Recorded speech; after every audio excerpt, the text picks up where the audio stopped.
अब मैं एक बात मुझे एक बात समझ में आई कि आप कोई भी व्यवस्था लागू करना चाहते हैं, उसके मूल में लोग हैं, उसके मूल में पब्लिक है, उसके मूल में जनता है। उसको अपने लिए व्यवस्था तय करनी है और वो तभी तय कर पाएगी जब उसको समझ में आएगी। वो तब समझ में आएगी जब हम लोग उसको समझाने निकलेंगे। हम तब समझाने निकलेंगे जब हमको समझ आएगी। हमें अगर ये लगता है कि जो वासुदेव भाई बोल रहे हैं वो आपको चाहिए, तो आप व्यक्तिगत मीटिंग करने के लिए स्वतंत्र हैं। आप उनसे पूछ सकते हैं कि मुझे ये वाली बात समझ में नहीं आई, इसको कैसे लागू करें। उन्होंने एक हिंट दिया है, जैसे कि उन्होंने बताया कि 7-8 घंटे का सब्जेक्ट है, उसको कैसे 5 मिनट में, 10 मिनट में या 1 घंटे में कैसे समझाएंगे। यह है आपके दिमाग में विचार का बीज डालने की बात। समझ रहे हैं ना आप बात, कि ये एक विचार है। अब जिस विचार को हमने सुबह बात करी थी और मैंने जब एक बात कही थी कि ऐसे लोग हैं जिन्होंने अपने जीवन, पूरा का पूरा जीवन इसी बात में लगा दिया कि ये समस्याएं क्यों हैं और इनके समाधान क्या हैं। मैं समझता हूं कि अगर जैसे कई बार ऐसा अगर मुझे महसूस होगा कि वासुदेव भाई आप तो सिर्फ बोल रहे हैं और इस पे काम क्यों नहीं किया, मेरे दिमाग में एक दिन सवाल आया। जवाब मुझे उसी दिन अपने आप मिल भी गया कि व्यक्ति अपने अनुभव से एक चीज को बनाकर तैयार करता है, उसे लगता है ऐसे किया जा सकता है, और कई बार वो अपने उस कार्य को करते करते करते करते एक टाइम ऐसा आ जाता है जब उसके पास करने के लिए ऊर्जा नहीं बचती है।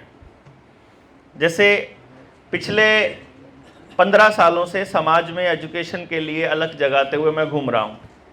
छोटे हिस्से पे हमने उसका एक्सपेरिमेंट करके देखा, हो गया, साबित हो गया और वेरीफाइड हो गया। लेकिन जब समाज को बदलने के लिए इतना बोल चुके कि एक टाइम आएगा अगर समाज नहीं समझेगा तो मैं थक जाऊंगा, फिर मैं अगली पीढ़ी को कहूँगा कि आप इसको ले लीजिए और इसको आगे चलाइए। आप कोई समझने वाला व्यक्ति आएगा और उसको आगे लेकर के जाएगा विचार को। तो जिसको भी समझ में आ जाए उसको आगे लेकर जाना, ये अगली पीढ़ी का काम होता है। और इसी क्रम में कि लोकशाही को, गणतंत्र को, जनतंत्र को किस तरह से असली मायने में गणतंत्र बनाया जा सके, कैसे संविधान के उन प्रारूप का इस्तेमाल किया जा सके कि इस कंपनी राज से छुटकारा मिल सके। कंपनी को मैं जब कंपनी कहता हूं तो उसका मतलब पार्टी है। पार्टी, ये जो पार्टी है ना, ये भेद कंपनी, सीताराम जी की बात है, ये भेद कंपनियां हैं। इन कंपनियों से छुटकारा पाना है और उसका छुटकारा पाने के लिए हमारे अगले विचारक जो हैं वो ऐसे व्यक्ति हैं जिनको एक गौरव सम्मान प्राप्त है, नरेंद्र मोदी का मुंह काला करने का। अशोक भाई पटेल, आपका स्वागत है। आप अपने इस पूरे कॉन्सेप्ट से हमको बताइए कि आप क्या समझते हैं। हमें जहां मर्जी बैठिए, आप जहां जी करे वहां बैठिए।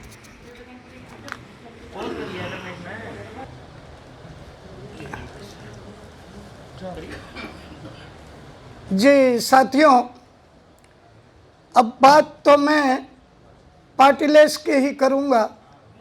पार्टीलेस इस विचार को हमें समझना है।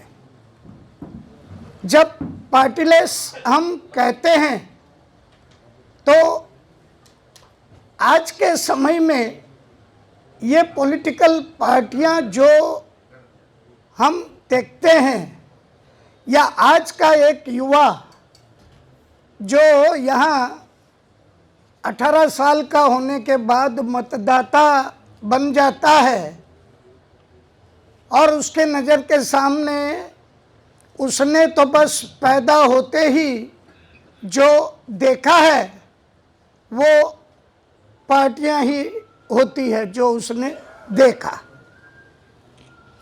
तो बताना ये चाहूँगा कि आखिर ये पार्टियां ये कहाँ से आई।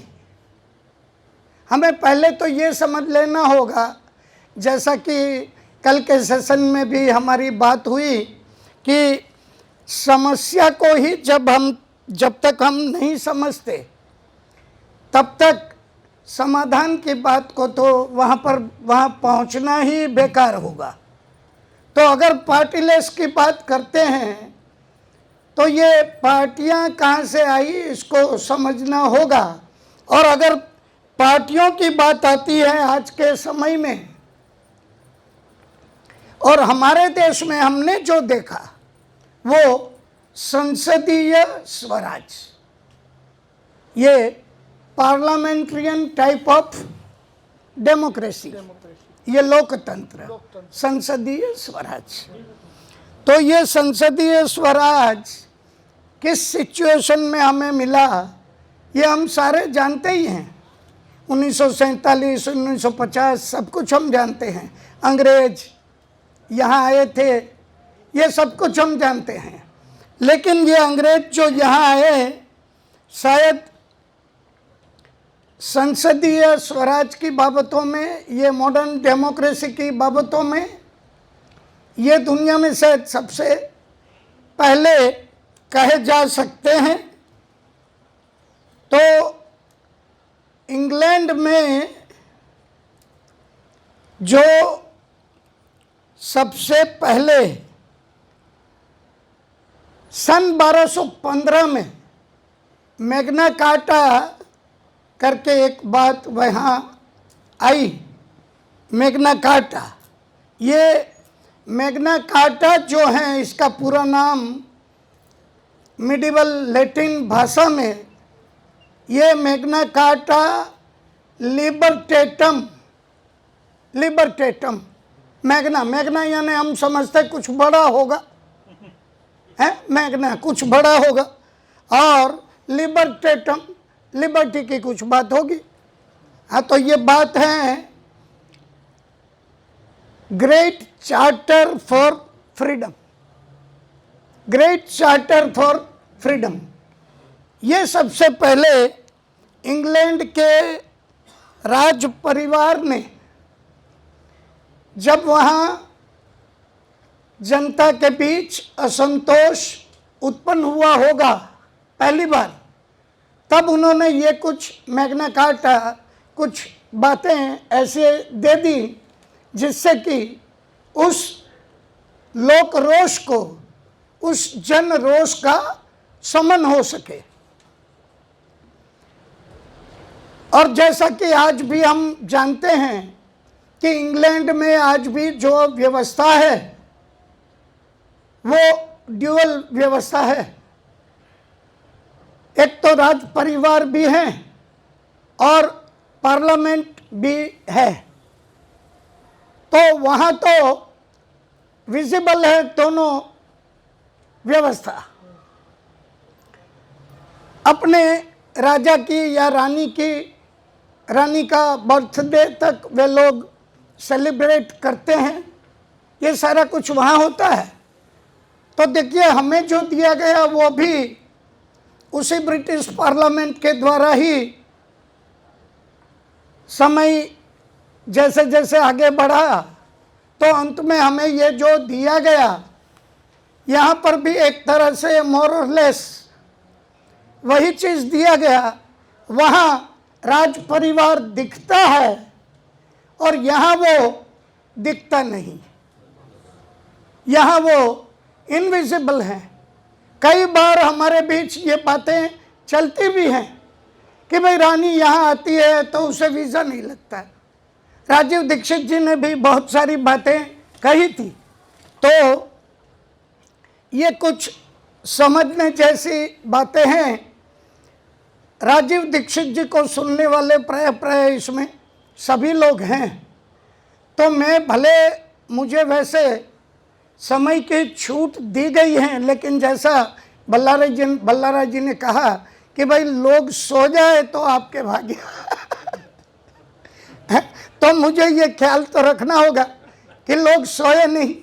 इसलिए बातें तो मैं वही की वही करने वाला हूँ जो आप लोग सभी जानते हैं। कोई अलग बात नहीं करने वाला मैं, हैं।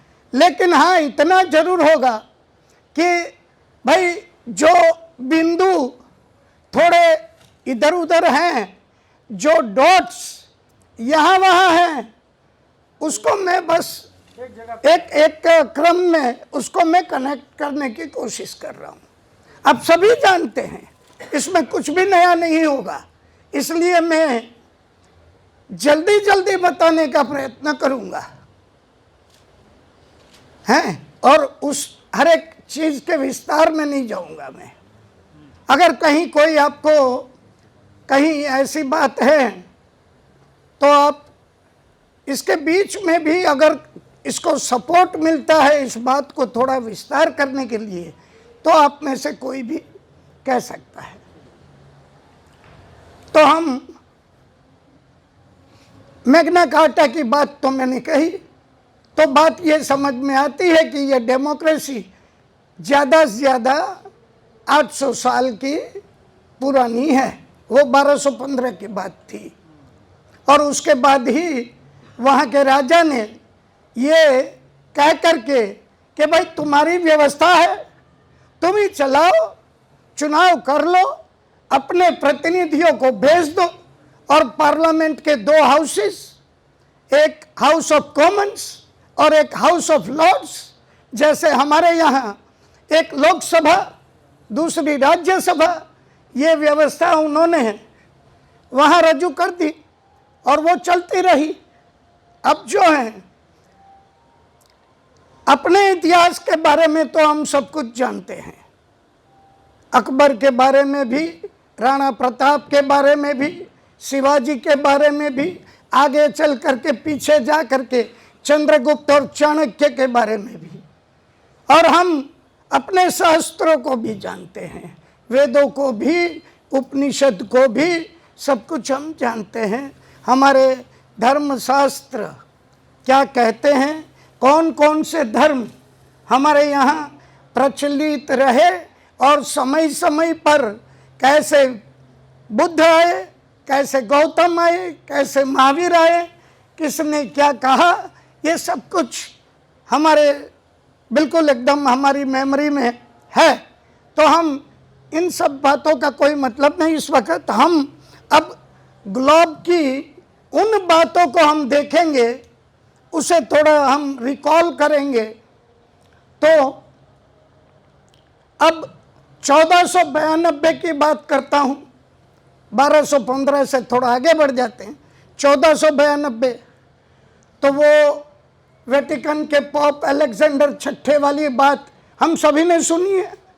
वो ग्लोब को 2 भागों में विभाजित कर दिया गया, और एक तरफ पहुंचा कौन, क्रिस्टोफर कोलंबस 1495 या 92-93 में अमेरिका पहुंचा, और इधर कैलिकट के बंदर पर वास्को डी गामा पोर्टुगल का, ये सारा कुछ हमने सुना है। फिर वो पोर्टुगल ने वो दरिया के किनारे किनारे अपना डेवलपमेंट किया, और 1560 में पोर्टुगल के राजा ने जब अपनी बिटिया को ब्याहा इंग्लैंड में, तो दहेज में मुंबई का टापू दे दिया, दहेज में मुंबई का टापू दे दिया है। तो इस तरह से विदेशी पहले भी आए, वो उस दूसरे रास्ते से, इस दरियाई मार्ग से आने वाले यूरोपियन में सबसे पहले पोर्टुगल थे। फिर वो 1560 में जब पोर्टुगीज कन्या ब्याह करके इंग्लैंड गई, तो वो वहाँ की रानी बनी।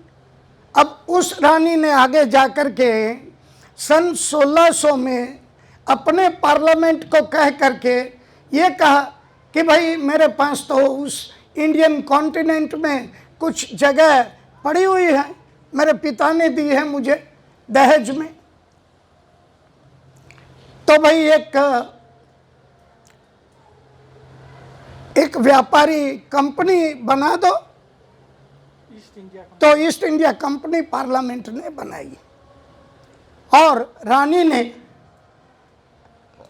15-15 साल के रॉयल चार्टर के द्वारा वो ईस्ट इंडिया कंपनी यहाँ आ गई भारत में। उसके बाद जो कुछ चला, ये सब कुछ वो व्यापार करने आए, कोई हमें लूटने तो आए नहीं थे। और सबसे पहले उसको किसने रोका, किसने भांपा? वो सालों साल तो कहते रहे कि भाई हम तो व्यापार करने आए हैं, तो व्यापार करने आए हैं कहते कहते उन्होंने अपने वो फोर्ट भी बनवा लिए, अपनी मिलिट्री पुलिस भी रख ली, सब कुछ करने लगे।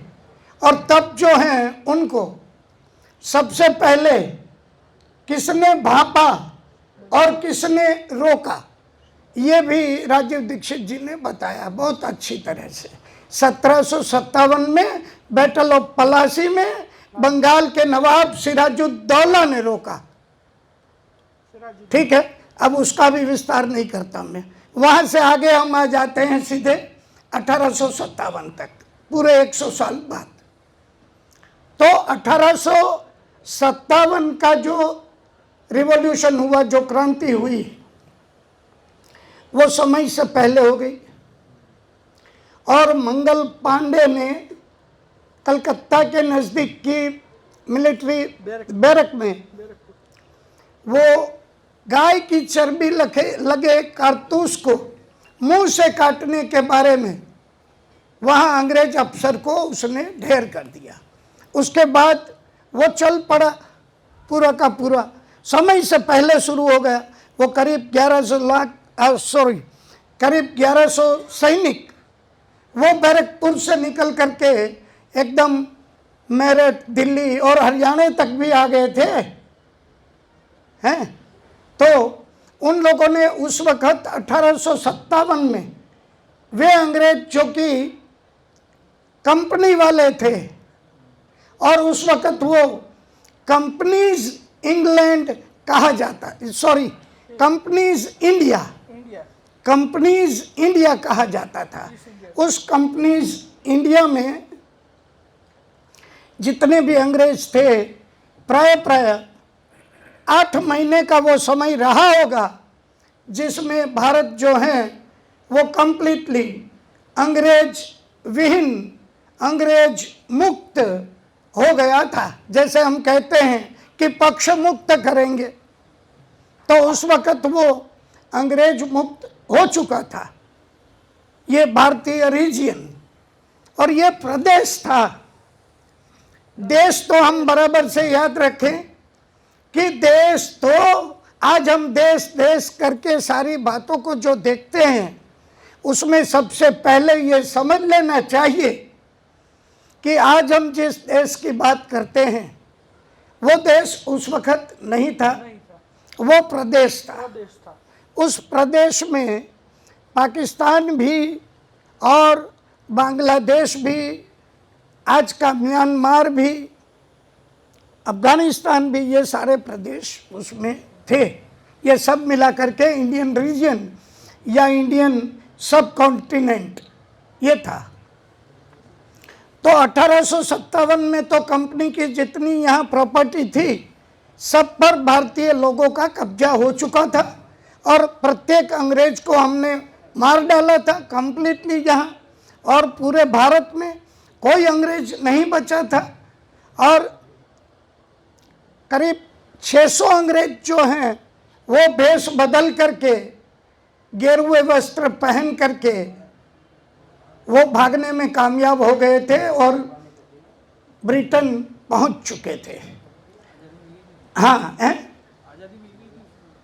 आज़ादी मिल गई थी।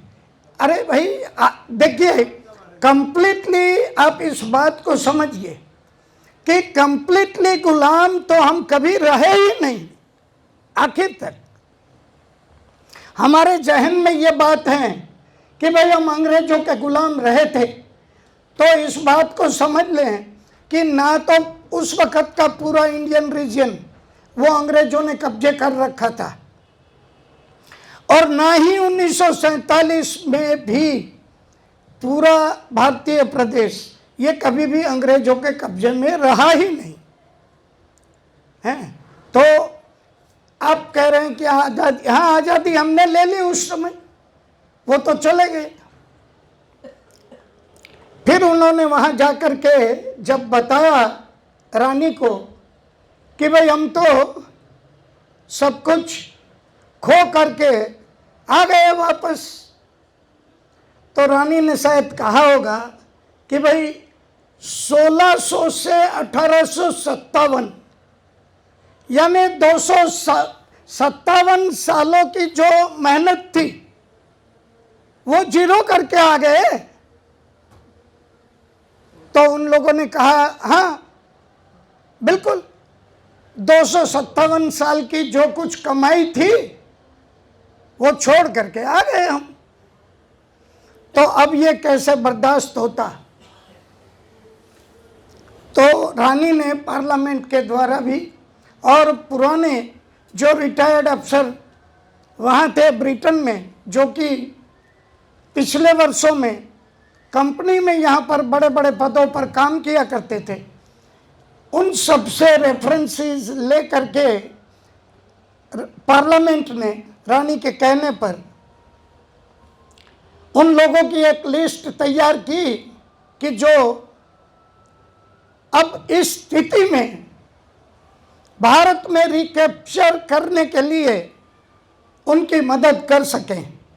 क्योंकि उस वक्त भी अगर पूरे भारतीय प्रदेश का टोटल किया जाए और अगर ब्रिटेन की ताकत का टोटल किया जाए तो ब्रिटेन किसी भी हिसाब से हमें पहुंच नहीं सकता। शक्ति में हमसे कई गुना पीछे था ब्रिटेन।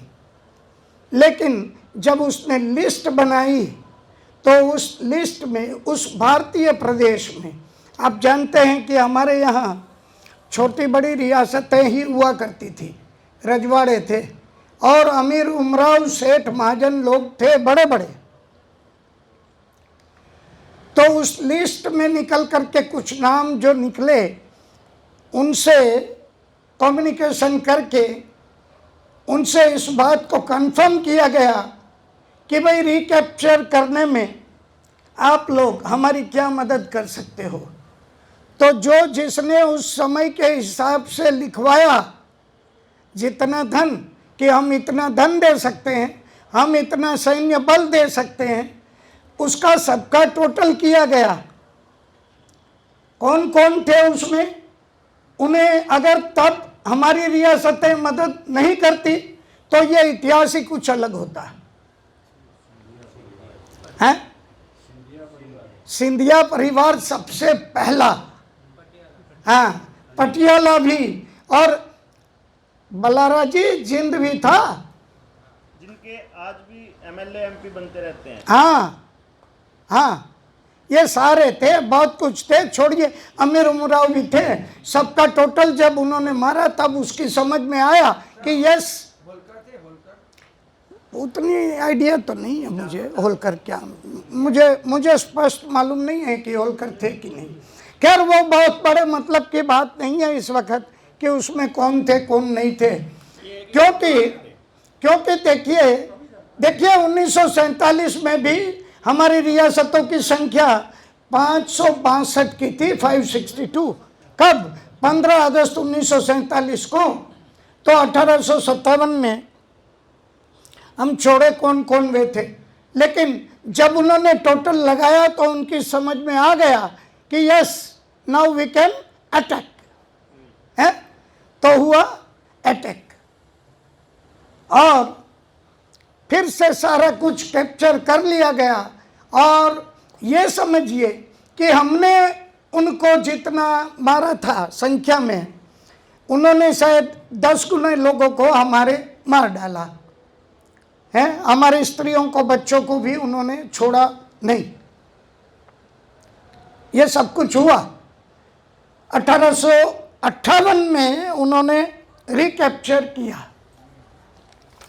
तब से फिर कुछ बातें आती हैं, मैं यहाँ बताता हूँ। ये देखिए, this is the proclamation by Queen Victoria in the year 1858, 1858 में जब रिकैप्चर किया, तब शायद 1 नवंबर 1858 को, खैर तारीख तो इधर उधर की जो भी होगी, हाँ, नवंबर 1, 1858, ये इलाहाबाद में पढ़ा गया था उस वक़्त के उसके अधिकारी के द्वारा, रानी के अधिकारी के द्वारा। इसमें यह बात समझ लें कि जब तक ईस्ट इंडिया कंपनी यहाँ पर काम किया करती थी, तब तक उसका जो एपेक्स ऑफिसर जो होता था, उस पद को क्या कहा जाता था? कोई आप में से बता सकता है क्या? ईस्ट इंडिया कंपनी का एपेक्स अधिकारी गवर्नर जनरल। कंपनी का अधिकारी जो होता था वो गवर्नर जनरल होता था। और वो गवर्नर जनरल क्यों होता था? क्योंकि ही और she was responsible to queen, not to parliament. वो रानी को जिम्मेदार होता था, क्योंकि रानी उसको रॉयल चार्टर इश्यू करती थी हर 15 साल में। बस ये एक समझने लायक बात है। अब जब रिकैप्चर हुआ तो रानी ने कैप्चर करके, अब समझ लीजिए, हमें बहुत मार डाला, उन्होंने रिकैप्चर कर लिया, और कंपनीज इंडिया जो था, जैसा था वैसा उसने पूरा हासिल कर लिया, क्योंकि सिर्फ 8 महीनों की बात थी, पूरा हासिल कर लिया। और रानी ने अपने हाथ में लेकर के ये प्रोक्लेमेशन जब इश्यू किया, तो इसमें रानी ने एक प्रॉमिस किया। इसने प्रिंसेस को, रॉयल प्रिंसेस को और चीफ्स को और इंडियन पीपल को, इंडियन जो यहाँ प्रिंसली स्टेट्स थे, रियासतें, उन सबको रानी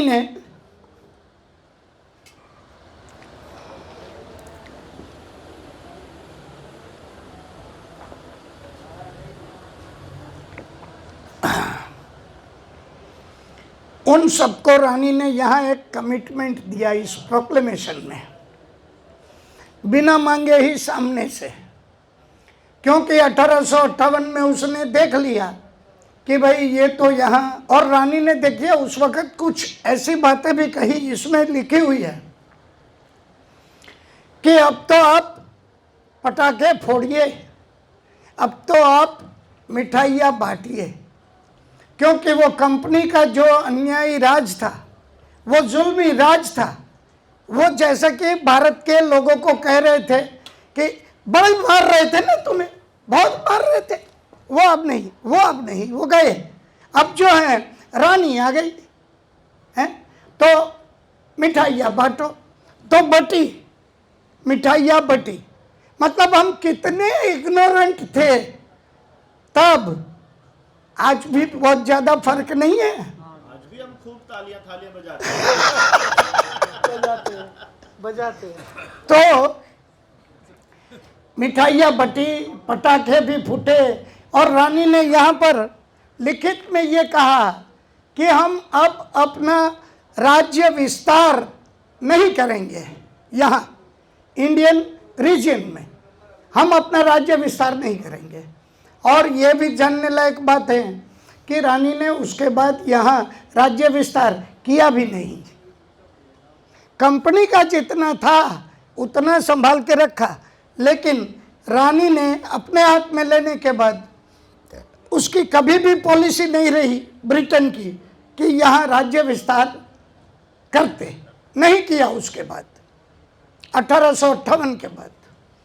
अब यहाँ बात आती है संविधान की। देखिए, अब तक जो है संविधान की बात नहीं थी। क्यों नहीं थी? बहुत सारी रियासतें थी, तो प्रत्येक रियासतों का तो अपनी एडमिनिस्ट्रेटिव व्यवस्था थी, उसमें जो कुछ भी लिखित था या अलिखित था वो सभी राज्यों के द्वारा, राजाओं के द्वारा अपना अपना कानून हुआ करता था। और जो कंपनी पीरियड था सन 1600 से 1857, उसमें जो कुछ चलता था उसको कंपनी मैन्युअल कहा जाता था, कंपनी मैन्युअल। और ये भी समय समय पर बदला जाता था, लेकिन इसको अभी तक संविधान के तौर पर नोट नहीं किया गया। अब संविधान की बात आई कब कि रानी ने अपने हाथ में ले करके जब पार्लियामेंट को हैंड ओवर कर दिया कि ये लो भाई ये, और कंपनी का जो रॉयल चार्टर था ना, वो उसको वहीं पर परमानेंटली कैंसिल कर दिया। अब आगे वो 15-15 साल का जो रॉयल चार्टर इश्यू होता था या रिन्यू होता था, वो ना बोल दिया। मतलब कि सारी व्यवस्थाएं, हाँ, रानी ने पहले अपने हाथ में ले ली, अपने हाथ में लेकर के किसको दे दी? पार्लियामेंट को, ब्रिटिश पार्लियामेंट को। क्योंकि देखिए, राजा तो राजा होता है, वो कोई राजा आपके कोई डे टू डे व्यवस्था जो है, दैनिक व्यवस्था, दैनंदिन व्यवस्था, ये दैनंदिन व्यवस्था ये थोड़े राजा करते हैं। राजा तो महलों में रहते हैं शान से। तो इसीलिए देखिए, जो वहाँ पर पार्लियामेंट की व्यवस्था हो चुकी थी, तो ये उनके बस इस तरह से भी काम लगती थी। जब ये मैग्ना कार्टा के बाद भी हुई होगी, तब भी शायद उन्होंने इसका ख्याल रखते हुए इस तरह से दे दिया था कि भाई रोज की भेजा पच्ची जो है वो आप करो, और जो माल है वो तो हम दबा के बैठेंगे, हम ही खाएंगे। तो ये तो चल रहा था वहाँ बराबर से, जो पार्लियामेंट चल रही थी। तो यहाँ पर भी देखिए वही हुआ। उसने पार्लियामेंट से कहा कि भाई अब जो है इस ब्रिटिश इंडिया को, अब तक जो कंपनीज इंडिया था वो अब ब्रिटिश इंडिया हो गया। है बात समझ में? प्रदेश वही था, जो कंपनीज इंडिया था उसको अब ब्रिटिश इंडिया कहा जाने लगा। और ये ब्रिटिश इंडिया, आपको ये भी बता दूं कि अंत में 1947 में ये करीब करीब 40% ऑफ द इंडियन रीजन ये था। पूरे भारतीय प्रदेश का 40% और 60% वो रियासतें थी, 562 वो 60% था। तो बातों को आगे जा करके आपको समझ में आएगी, बातें आपको समझ में आएगी कि देखिए, पार्लियामेंट को जैसे ही सौंप दिया तो सबसे पहले पार्लियामेंट ने रानी के जो शब्द थे उसी के ऊपर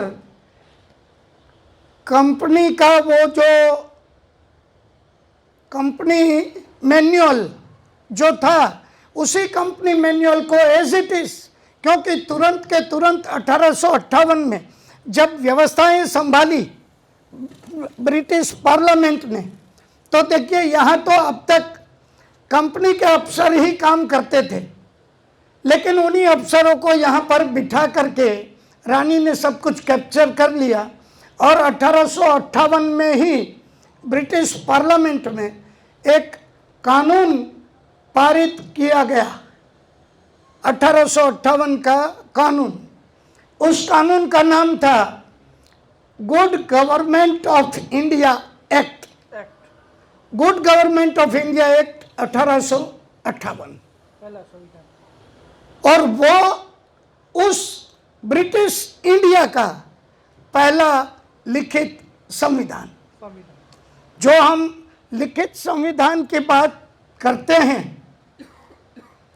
ये लिखित संविधान की परंपरा कहाँ से शुरू हुई, इसको हम देखना चाहते हैं। हम जब पार्टियों को समझना चाहते हैं तो हम आज पहले ये समझे कि आज हम जिस संविधान की बात कर रहे हैं वो 1950 की 26 जनवरी वाला, जिस दिन हमें आप मालिक हो गए ये बताया गया था, है? हमसे कहा गया था कि आप मिठाइयाँ बांटो, पटाखे फोड़ो, क्यों? थाली बजाओ, क्योंकि आप अब मालिक हो चुके हो, आप अब मालिक बन गए। गणतंत्र दिवस सेलिब्रेट करो, इंडिपेंडेंस डे सेलिब्रेट करो, ये हमसे कहा गया। चलो ठीक है। अब ये पहला लिखित संविधान 1858, उसके 3 साल बाद उसी संविधान को अमेंड करके, क्योंकि वो संविधान तो आनन फानन में कंपनी मैनुअल को जस का तस लागू करके उसको डिक्लेयर कर दिया, उसी के ऊपर छाप मार दी good government of India act. वास्तव में वो क्या था? वही था कंपनी मैनुअल। अब एक तुरंत के तुरंत उनके पास कहां से आ गया good government of India act? है वो जो 1600 से 1857 257 सालों का जो एसेंस था, मतलब कि भारतीय प्रदेश के लोगों को गुलाम बना करके रखने के सारे गुर, वो सारे गुर यहां पर आ गए। Good government of India act, पहला संविधान लिखित। दूसरा संविधान 3 सालों बाद 1861, उसका भी कुछ एक नाम दिया गया, वो इंडियन कुछ छोड़िए जो भी हैं, वो हर एक बार नाम देते थे जब वहाँ पार्लियामेंट में कानून पास करते थे। हर एक बार वहाँ कानून पास करते और वो भारत के लिए होता, मतलब ब्रिटिश इंडिया के लिए होता।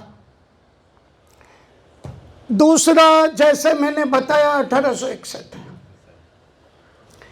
तीसरा 31 सालों के बाद 1892 1892, ये तीसरा, और चौथा 1909, ये चौथा, और पांचवा 1919, ये पांचवा लिखित संविधान। हर बार अमेंडमेंट होता, हर बार पार्लियामेंट में एक कानून पास होता और उस कानून को एक नाम दिया जाता और वो हमारे लिए संविधान बनता। और उस गुलाम ब्रिटिश इंडिया का 6वां और आखिरी संविधान ये है, ये गवर्नमेंट ऑफ इंडिया एक्ट 1935। ये हम सारे जानते हैं कि गवर्नमेंट ऑफ इंडिया एक्ट 1935 ये उस गुलाम भारत का ये आखिरी संविधान। अब यहां ये भी समझ लें कि प्रत्येक बार जो है, प्रत्येक बार चूड़ी कसी गई थी। एवरी टाइम चूड़ी कसी गई थी। काहे की चूड़ी? हमारी गुलामी की चूड़ी। ये 6 बार कसी गई थी। और देखिए उस समय की हमारी लीडरशिप के जो सारे कम्युनिकेशंस थे, उन लोगों के साथ जो संवाद थे वो भी सालों साल चले। और इसी बीच में हमारे क्रांतिकारी भी आए और फांसी भी चढ़ गए, और कोई राउंड टेबल कॉन्फ्रेंस हो गई, कोई साइमन कमीशन आ गया, कोई रोलेट एक्ट आ गया। तो ये सब कुछ जो है ना, इस बीच ये 90 सालों में ये होता रहा था, ये होता रहा था। और वे पहले से बराबर समझते थे कि फिर से 1857 हो, उससे पहले हमें खिसक लेना चाहिए। हाँ, तो इसकी तैयारी वे बराबर कर रहे थे। और उसकी तैयारी जो हो रही थी वो इन लिखित संविधानों के द्वारा ही हो रही थी, कुछ भी मौखिक नहीं हो रहा था। देखिए, पार्लियामेंट्रियन टाइप ऑफ एडमिनिस्ट्रेशन के लिए हम बिल्कुल भी तैयार नहीं थे, लेकिन 1935 में उन्होंने मॉडर्न इंग्लिश एजुकेशन सिस्टम को इंट्रोड्यूस करके लॉर्ड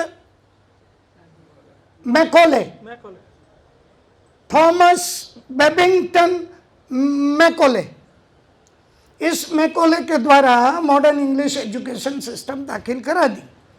और उन्हें जिस टाइप के लोग हमारे यहाँ से चाहिए थे, एडमिनिस्ट्रेटिव या फिर वो इंडियन सिविल सर्विस के लोग और बैरिस्टर्स, कानूनों के लोग, वो सारे यहाँ पर हमारे तैयार करते गए।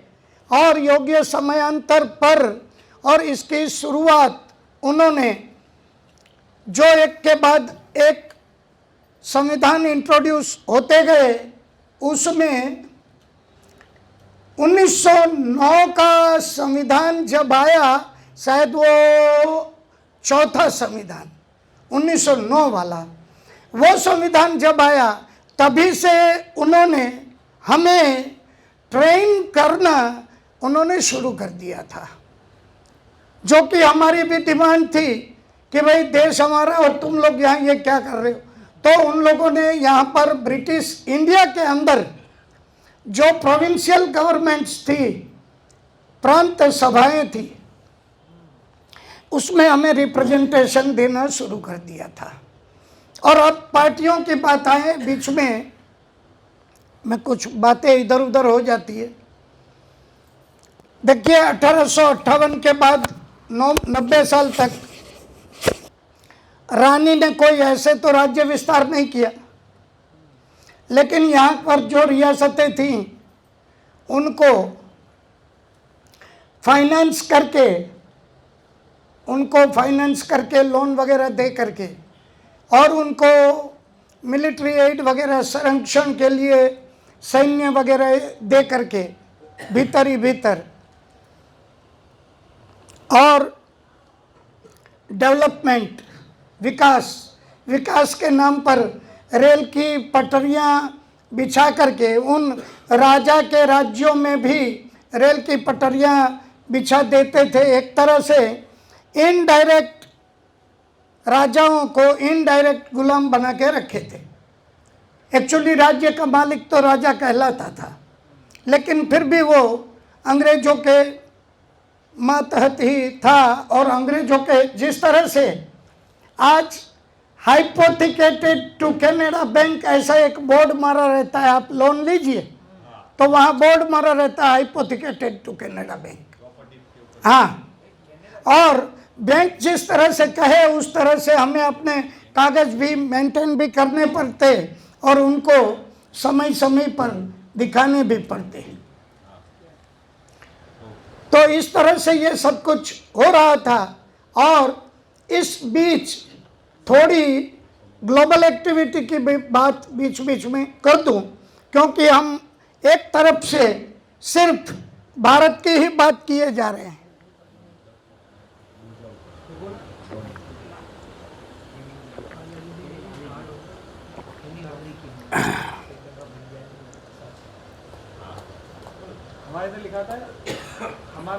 इसके बोझे के नीचे है। अब इस बीच दुनिया भी कहीं कोई शांत बैठी थी, ऐसा नहीं था। दुनिया में भी एक्टिविटीज चलती थी। तो सन 1776 ना कौन सा, या बहुत पहले 1720 के आजू बाजू की कोई साल है, वो जर्मनी का एक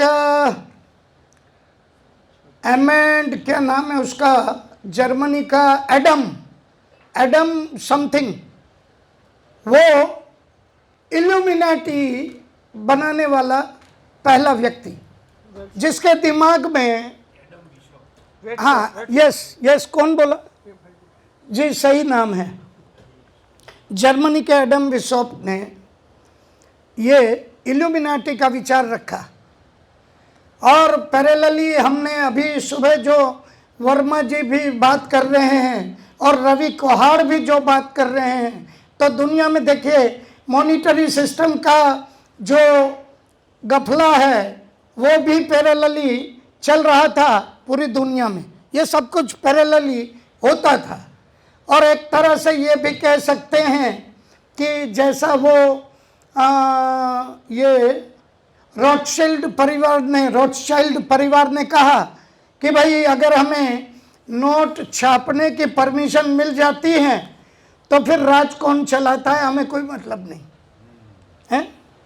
तो ये सब क्या है, हम अब सब कुछ समझ रहे हैं।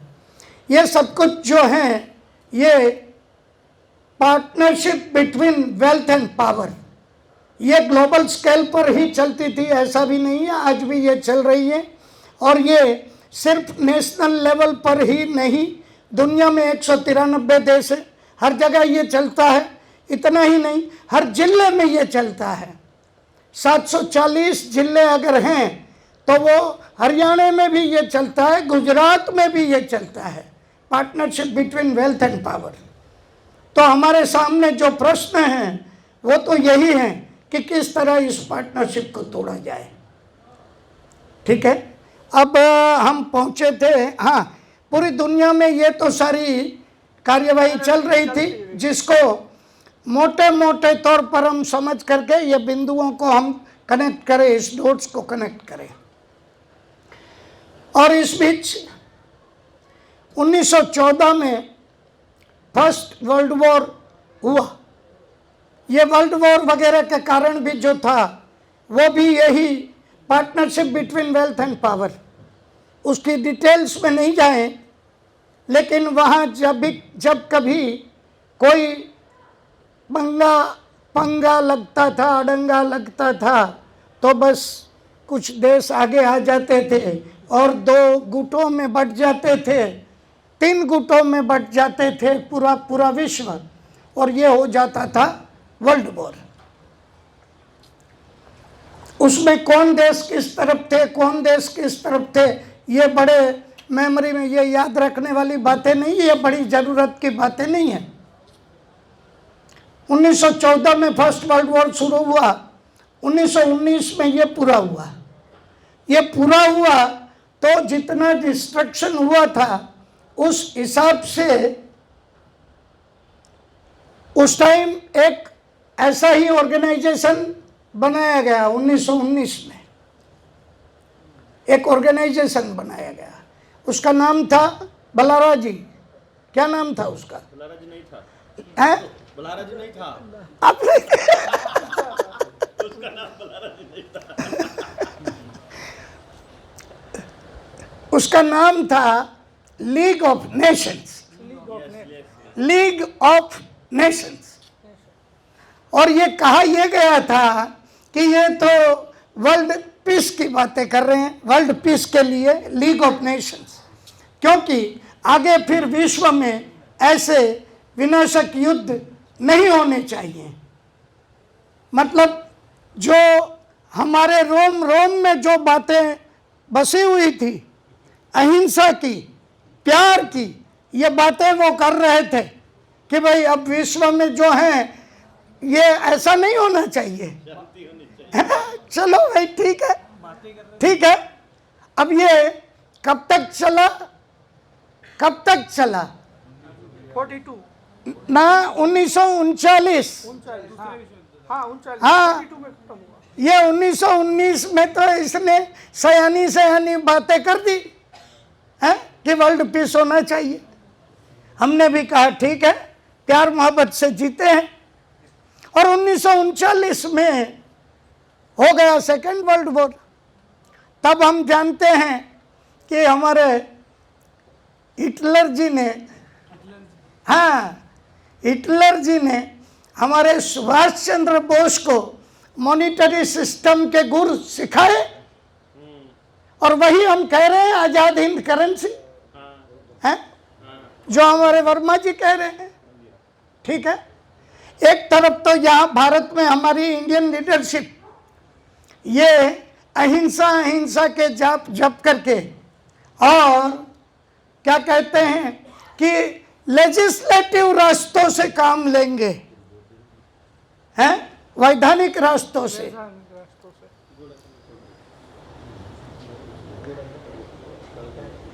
जी, तो एक तरफ तो वैधानिक स्तर पर चर्चाएं, संवाद इस तरफ हमारे देश में। और सुभाष चंद्र बोस को,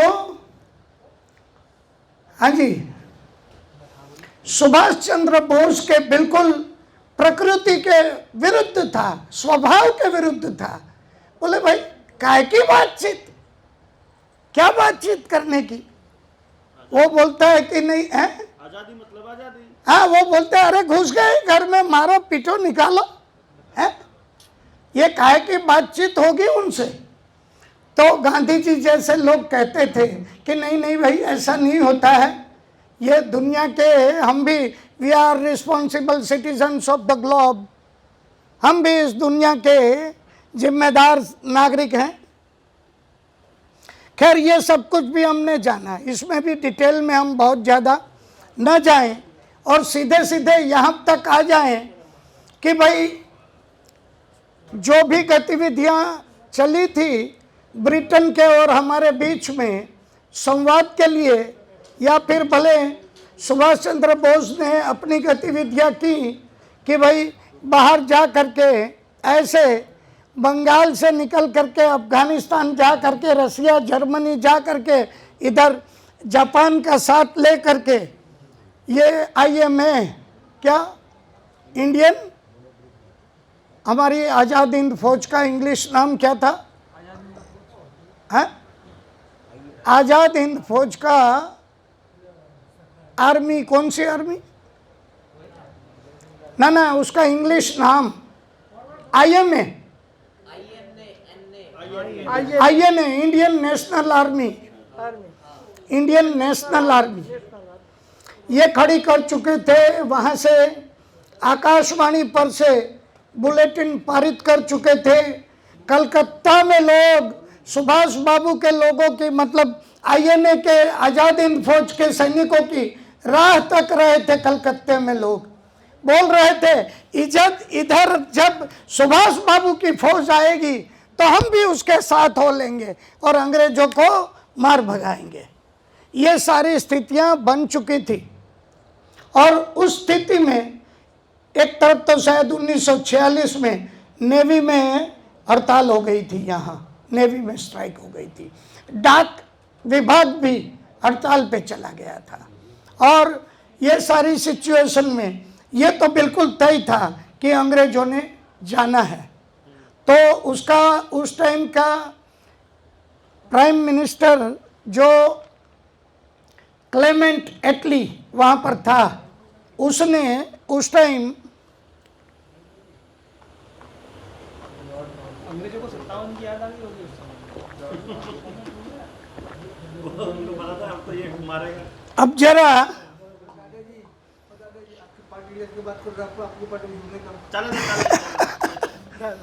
अब जरा एक बात यहाँ, एक सवाल ये भी कर लूं कि भाई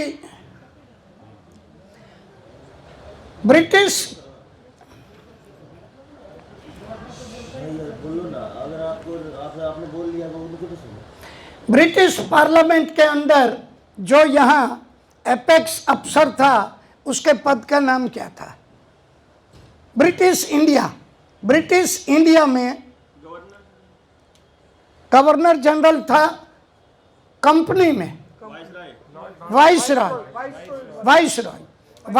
कब बना? वो वाइसरॉय किसको जिम्मेदार था? रानी को नहीं, पार्लियामेंट को, ब्रिटिश पार्लियामेंट को। क्योंकि गवर्नर जनरल था वो रानी को जिम्मेदार था, क्योंकि रानी रॉयल चार्टर इश्यू करती थी और वो रॉयल चार्टर तो रानी ने कैंसिल कर दिया ना। अब जो है पार्लियामेंट को और वाइसरॉय कब तक रहा? आखिरी वाइसरॉय कौन था? लॉर्ड माउंटबेटन, बराबर। अब 1945 के बाद ये जो सारी बातें तय हुई, उस हिसाब से हमें आज़ादी देने की बात भी तय की गई। और 15 अगस्त 1947 में जब हमें आज़ादी देना तय हुआ, उसके पहले ही 1946 के दिसंबर महीने में 1946 के दिसंबर महीने में, बराबर समझिए, 1946 के दिसंबर महीने में हमारा स्टेटस क्या था?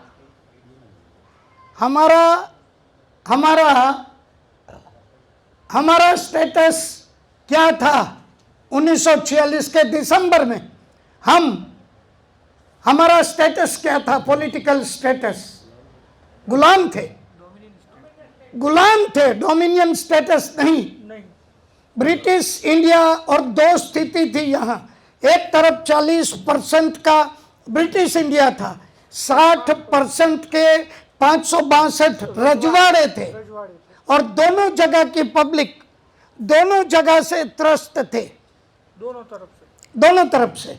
मतलब जो ब्रिटिश इंडिया की पब्लिक थी वो अंग्रेजों के अमल से, उसके एडमिनिस्ट्रेशन से गले तक आ चुकी थी, और जो प्रिंसली स्टेट्स के रियासतों की पब्लिक थी वो भी यहाँ रियासतों के जुल्म वगैरह से एकदम उब चुके थे। और उस समय जो इंडियन लीडरशिप थी वो इस फिराक में थी, वो उनका आना जाना दोनों तरफ, ये पूरा इंडियन प्रदेश ऐसी थी, कोई बाउंड्री नहीं थी कि भाई पासपोर्ट वीज़ा लेकर के आप जाओगे तो एक स्टेट से दूसरे स्टेट में जाओगे, ऐसा कुछ भी नहीं था। लोगों को आना जाना एक रियासत से दूसरी रियासत में, या फिर दूसरी रियासत से ब्रिटिश इंडिया के किसी प्रांत में, ये पूरे इंडियन प्रदेश में ये सब कुछ चलता था। तो भारत देश नहीं था, भारत प्रदेश था। इस प्रदेश में दो हिस्से थे, एक ब्रिटिश इंडिया और एक रियासतों का भारत। रियासतों का भारत के 562 टुकड़े थे, अगर टोटल गिनो तो 563 टुकड़े हुए, बराबर। अब इस स्थिति में आप देखिए, इस कंफ्यूजन से रास्ता निकालने के लिए जो भी उस समय संवाद हो रहा था, बातचीतें हो रही थी, उन बातचीतों को न स्वीकार करके सुभाष चंद्र बोस तो चले गए अलग। उन्होंने कहा नहीं भाई ये कोई तरीका ही नहीं है, बोला ना हम बात नहीं करेंगे, हाँ हम बात नहीं करेंगे बोला। हाँ, और इस तरफ जो है समझ लीजिए, जब हम गुलाम थे, मतलब ब्रिटिश इंडिया में हम जब गुलाम थे, तो ब्रिटिशरों के द्वारा अब जो देश आजाद होने वाला था एज पर द प्लान, अब जो देश को आजाद किए जाने वाला था, उसके संविधान को बनाने के लिए कॉन्स्टिट्यूएंट असेंबली वो बना दी 1946 के दिसंबर में। आई बात समझ में? देश आजाद नहीं हुआ, उससे पहले कानून वो होने वाला था, है? अच्छा, होने वाला था तो देखिए सब कुछ तय हो चुका था। सब कुछ किस तरीके से तय हो चुका था कि भाई रियासतों का विलीनीकरण कर दिया जाएगा और धर्म के आधार पर बंटवारा भी कर दिया जाएगा। पूरे प्रदेश को एक करके दो देश बना दिए जाएंगे। अब उनकी देखिए भाई स्मार्टनेस, उनकी स्मार्टनेस देखिए। सन 1600 में आए, कंपनी बन के, व्यापारी बन के, 1857 तक व्यापार किया। जिस दिन हमने पूरा काट डाला तो फिर वो हमारे ही लोगों को लेकर के रिकैप्चर किया। रिकैप्चर करके फिर 90 सालों के अंदर, मतलब कुल मिला करके वो 1600 से 1947, मतलब कि 350 सालों में उन्होंने इंडियन रीजन का 40% उनके कब्जे में था। और 15 अगस्त 1947 के दिन लाल किले पे चढ़ के 100%